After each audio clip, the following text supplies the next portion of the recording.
ನನ್ನ ಬಗ್ಗೆ ಪೊಲೀಸರಿಗೆ ಹೇಳ್ತೀರಾ?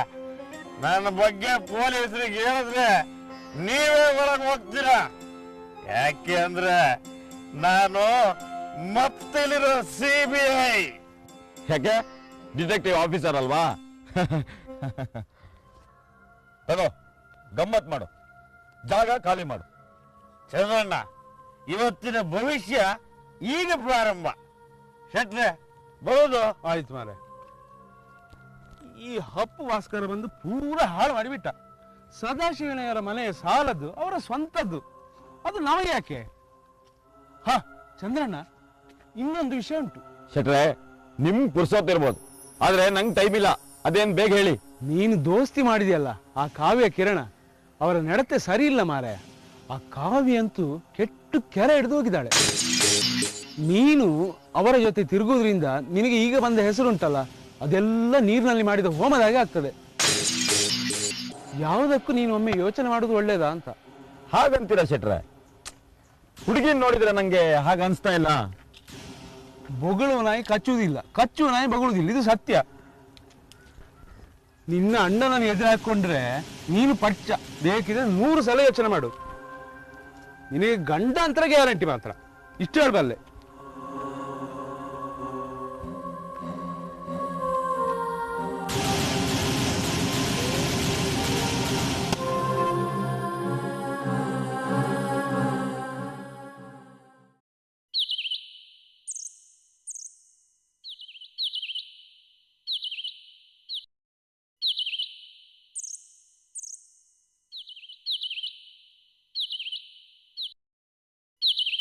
ಅತ್ತೆ, ನಾನ್ ನಿಮ್ ತುಂಬಾ ನಂಬಿದ್ದೆ.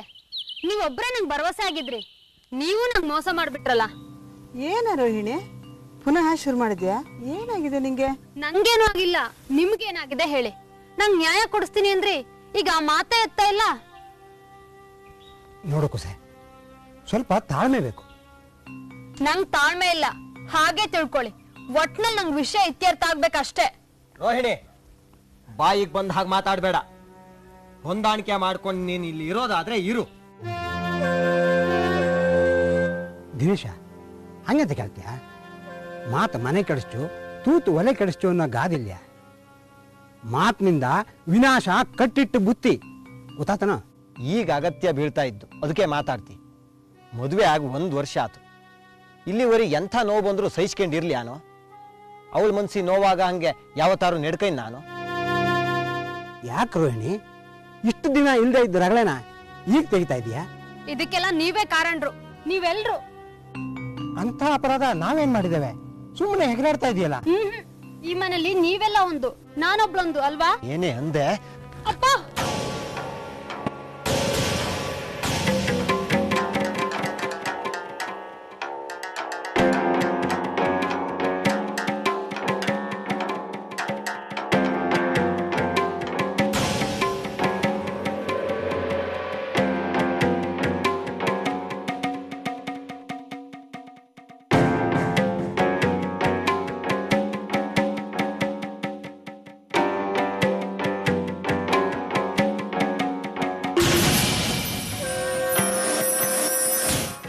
ಯಾಕೆ ಸುಮ್ಮನಾಗ್ಬಿಟ್ರಿ ಅಳಿ ಅಂದ್ರೆ?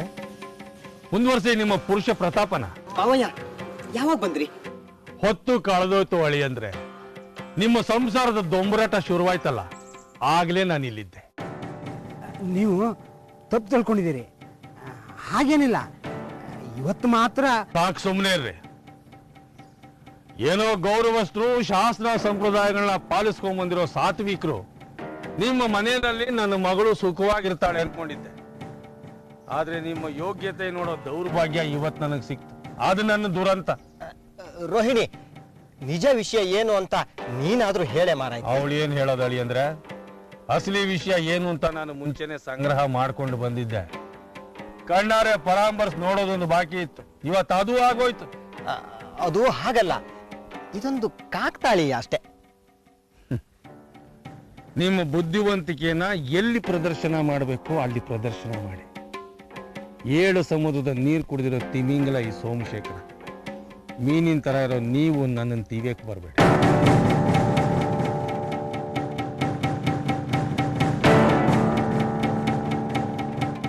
ಅಪ್ಪ ನಂಗಿಲ್ಲಿರಕ್ಕಾಗಲ್ಲ.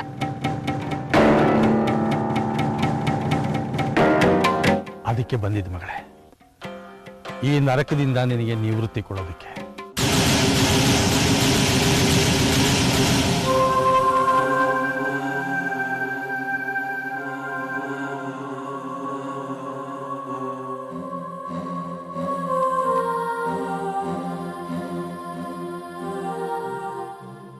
ರೋಹಿಣಿ, ಯಾಕೆ ಸುಳ್ಳು ಹೇಳ್ತಿದೀಯಾ? ಈ ರಾದ್ದಾಂತ ನಡೆದಿದ್ದೆಲ್ಲ ನಿನ್ನೆ ಮೊನ್ನೆಯಿಂದ ಅಲ್ವಾ?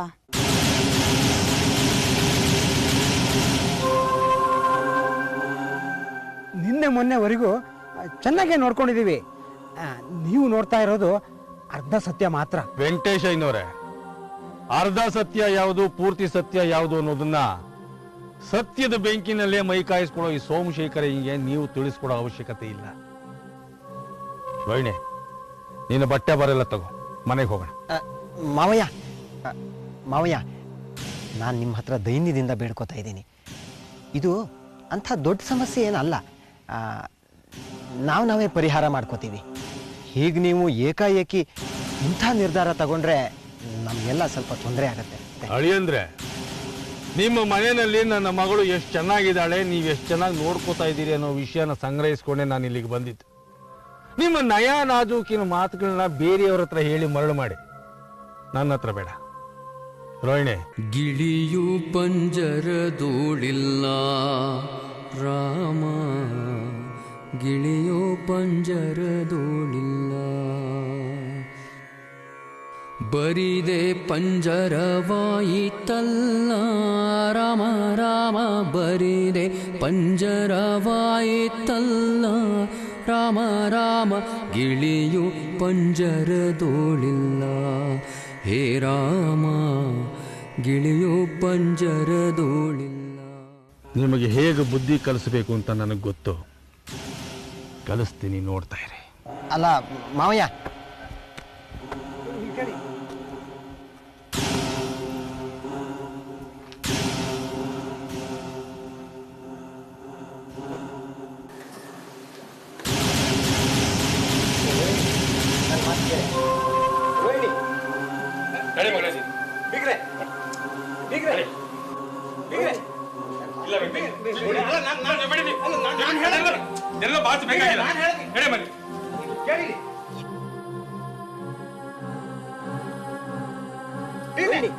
ಸುಮ್ಮನೆ ನಡಿ ರೋಹಿಣಿ.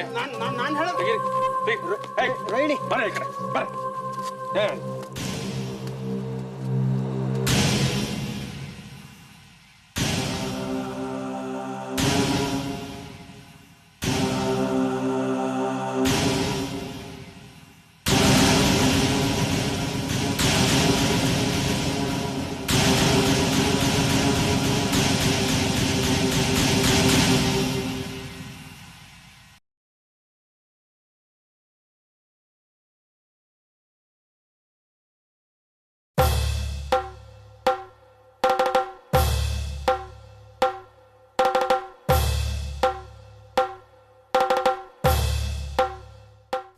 ತರಗಿಡದೋಮ್ ತೋಮ್ ತರಗಿಡದೀಮ್. ದಿನೇಶ, ಎಲ್ಲಿಗೆ ಬಂದು ಮುಟ್ತು ನಿನ್ನ ಸಂಸಾರದ ಕತಿ?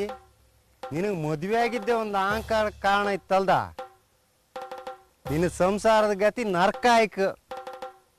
ಇದು ಈ ಮೊದ್ಲಿಗಾರನ ಉಲ್ಟಾ ಪೆಟ್ಟು, ತಾಳಕ್ ಸಿಕ್ಕುದಿಲ್ಲ. ಕುಣಿಯವ 14 ಆಯ್ಕ.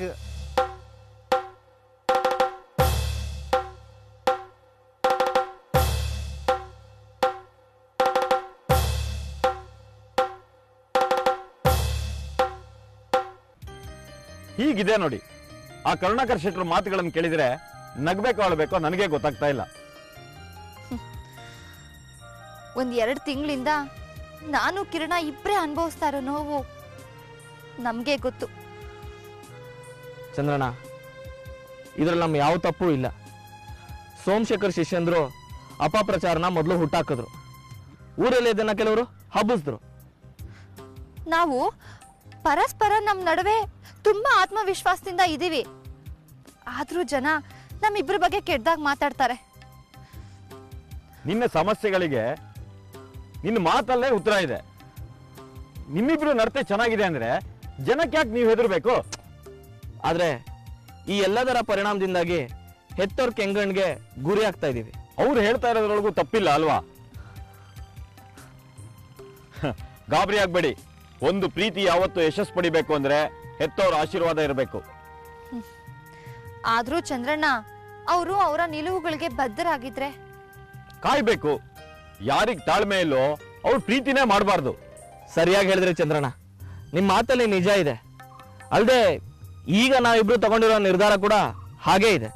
ಚಂದ್ರಣ್ಣ, ಪ್ರೀತಿ ಅನ್ನೋದ್ರಲ್ಲಿ ಎಷ್ಟೊಂದು ಸವಾಲಿದೆ ಅಲ್ವಾ?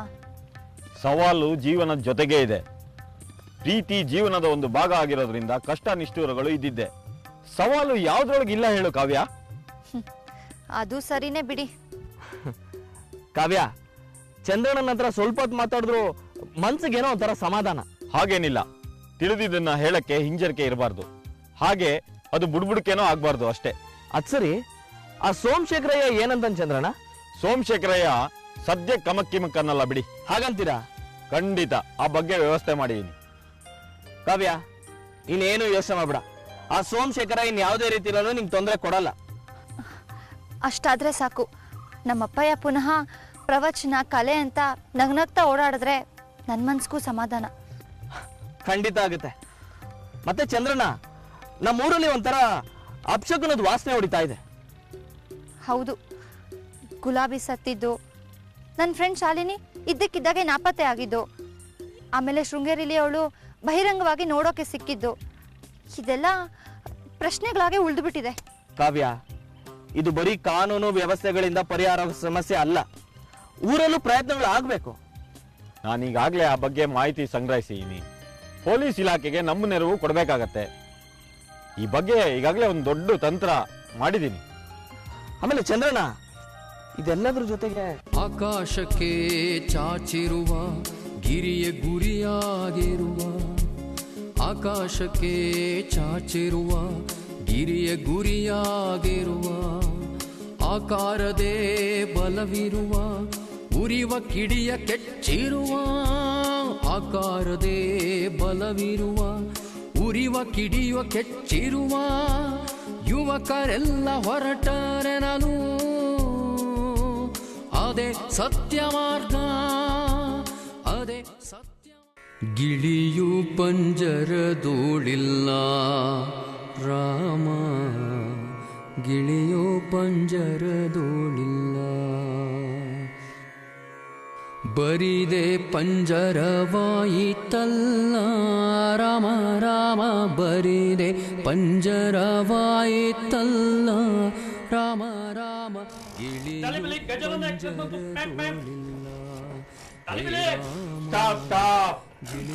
ಪಂಜರದೋಳಿಲ್ಲ. ಗಪ್ಪ, ಯಾರು ಬಂದು ಅಕ್ಕಯ್ಯೋ ಆಯ್ತು. ಯಾಕೆಂದ್ರೆ ಅಕ್ಕನ ಜೊತೆಗೆ ಆಟ ಆಡ್ಬಹುದು, ತೋಟಕ್ಕೆ ಹೋಗ್ಬೋದು, ಪೇಟೆಗೆ ಹೋಗ್ಬೋದು. ನಾನೀಗ ನಿನ್ ಜೊತೆ ಹೊರಗೆಲ್ಲ ಬರಂಗಿಲ್ಲ, ನನಗೀಗ ಮದ್ವೆ ಆಗಿದೆ. ಹೌದಾ? ಅಭಯ, ಹಂಗ ನಂಗೂ ಒಂದ್ ಮದುವೆ ಮಾಡ್ತೀವಿ. ನಾನು ಮನೆ ಒಳಗೆ ತುಂಬಾ ಕುತ್ಕೊಂಡಿರ್ತೇನೆ. ಹೇಗೆ? ಅದೊಂದೇ ಕಣಪ್ಪ ಬಾಕಿ. ಕಟ್ಕೊಂಡು ಹೆಂಡತಿ ಮೇಲೆ ಗಜಾನನ ಬಸ್ ಬಿಟ್ಟು ಅವಳಿಗೂ ಒಂದು ಟಿಕೆಟ್ ಕೊಡ್ಸ್ಬಿಡ್ತೀವಿ ಅಷ್ಟೇ. ಹೋಗು ಹೋಗು ಹೋಗು. ಬಾಬಾ ಲೇ ಗಜಗಮನೆ ಗಿರಿಜಾ, ಯಾರು ಬಂದಿದಾರ ನೋಡ್ಬಾರೆ. ಅಮ್ಮ, ಹೇಗಿದೆಯೇ? ಚೆನ್ನಾಗಿದೆ. ನಮ್ಗೆ ಯಾವ ರೀತಿ ವರದಿ ಸಿಕ್ಕಿತ್ತೋ ಅದೇ ರೀತಿನೇ ಇದ್ದಾಳೆ. ನೀನೇನ್ ಮತ್ತೆ ಪ್ರಶ್ನೆ ಕೇಳೋದು ಹೇಗಿದ್ಯಾ ಅಂತ? ರೀ, ನೀವು ಸುಮ್ನಿರಿ. ನೀನ್ ಹೇಗಿದ್ಯಾ ಹೇಳಿ. ಗಂಡನ ಮನೆ ಹೇಗಿದೆ?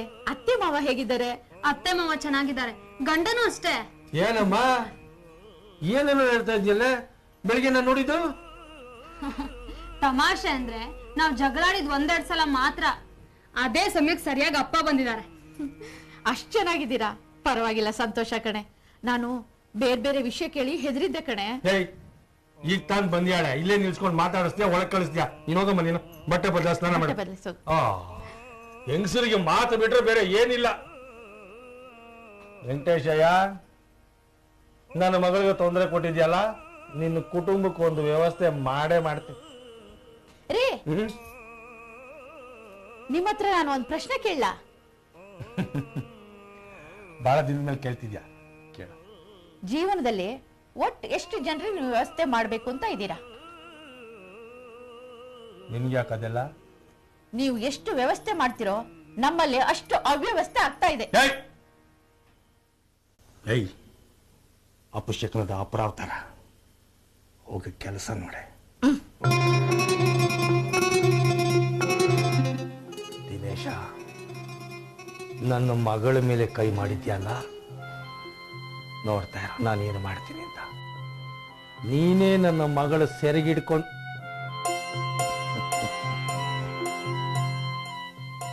ಖಂಡಿತ ಕಾಲ ಬರುತ್ತೆ. ನಿಜ ಹೇಳ, ನಿನ್ನ ಅತ್ತೆ ಮಾವ ಚೆನ್ನಾಗಿ ನೋಡ್ಕೊಂತಿದಾರನ ಅಲ್ಲಿ? ಹಾ ಅಮ್ಮ, ನಂಗೆ ತುಂಬಾ ಚೆನ್ನಾಗಿ ನೋಡ್ಕೊಳ್ತಾ ಇದಾರೆ. ನೀನ್ ಹೇಳ್ದಂಗೆ ಎಲ್ಲಾ ರೀತಿ ಕೆಲ್ಸನೂ ಮಾಡ್ತಿದ್ದೆ ಇಲ್ಲಿ. ಒಂದಿನ ಏನಾಯ್ತು ಗೊತ್ತಾ, ತುಂಬಾ ತಮಾಷೆ ಆಗಿತ್ತು. ಅವರಿಗೆ ಕಷಾಯ ಮಾಡ್ಕೊಟ್ಟಿದ್ದೆ, ಮೆಣಸಿನ ಕಾಳು ಹಾಕೋ ಬದ್ಲು ಕಾಯಿ ಹಾಕಿ ಮಾಡ್ಕೊಟ್ಟಿದ್ದೆ. ಎಲ್ಲರೂ ನಂಗ್ ನೋಡ್ ನಗಾಡಿದ್ರು ಗೊತ್ತಾ.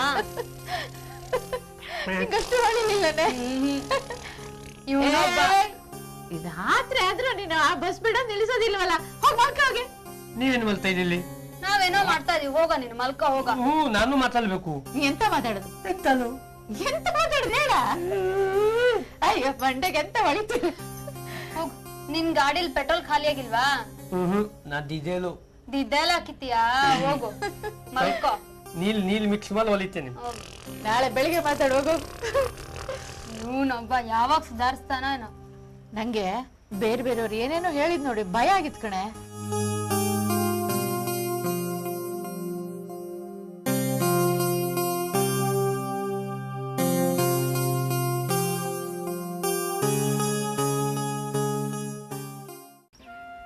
ಅಪ್ಪಯ್ಯ, ನಾನು ಯಾವುದು ಈ ಮನೇಲಿ ನಡಿಲಾಗ ಅಂತ ಆಲೋಚನೆ ಮಾಡಿದ್ನೋ ಅದೇ ನಡೀತಾ ಇದ್ದು.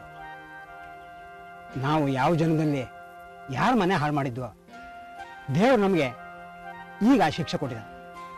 ನಾವು ಹಂಗೆ ಅರ್ಥ ಮಾಡಲ್ಲೇ ಬತ್ತಲಿ ಅಪ್ಪಯ್ಯ. ಯಾಕಂದ್ರೆ ಇದು ರೋಹಿಣಿ ಸ್ವಂತ ನಿರ್ಧಾರ ಅಲ್ಲ, ಇದ್ರ ಹಿಂದೆ ಯಾರ್ದೋ ಚಿತಾವಣೆ ಇದ್ದು. ನನಗೇನೋ ಆ ಮೊದ್ಲೇಗ ರೈತಾಳಿದ್ನಲ್ಲ ಅವನ ಮೇಲೆ ಅನುಮಾನ ಇದ್ದು. ಯಾವ ಹುತ್ತದಾಗ ಯಾವ ಹಾವಿದ್ದ ಯಾರಿಗ್ ಗೊತ್ತಿದ್ದು? ರೋಹಿಣಿ ಮೊದಲೇ ಹಿತ್ತಾಳೆ ಕಿವಿಯವಳು. ಯಾರಾದ್ರೂ ಏನಾದ್ರೂ ಅಂದ್ರೆ ಹಿಂದೆ ಮುಂದೆ ನೋಡ್ದೆ ಕೇಳ್ತಾಳೆ. ಐತಾಳ್ನೆ ಅವಳು ತಲೆ ಕೆಡ್ಸಿರ್ಬೇಕು. ಅವ ಹಿಂದೆ ಒಂದ್ಸಲ ಆ ಪ್ರಯತ್ನ ಮಾಡಿದ್ನಲ್ಲ,